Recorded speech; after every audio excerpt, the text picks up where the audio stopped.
So chargebacks are a major concern for many brands. How do you go about dealing with chargebacks?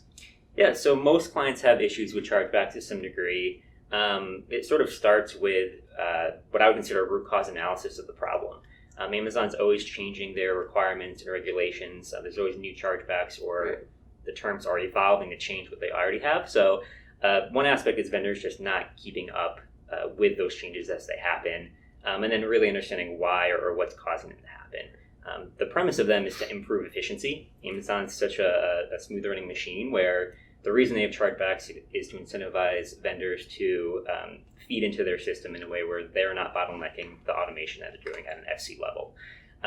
So again, it kind of ties back to root cause analysis, finding out what chargebacks a given vendor is actually experiencing, and digging into the raw detail to find out why and what they need to change to adhere to those terms, and keeping up to speed as they change. Right.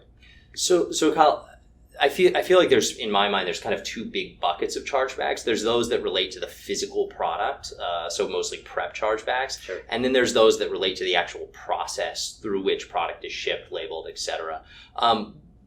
What do you think the ratio between the two is from what you see when working, for example, with a new client and that's having kind of major chargeback issues? Yeah, I think the more operational ones are much larger in terms of proportion, especially recently.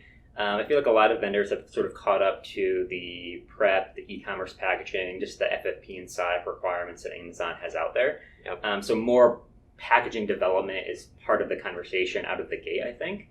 And really where we see the biggest issues is on, the on-time delivery, Amazon shortening of ship windows, labeling issues changing, and vendors not having those updated in time with what Amazon is now requiring, et cetera.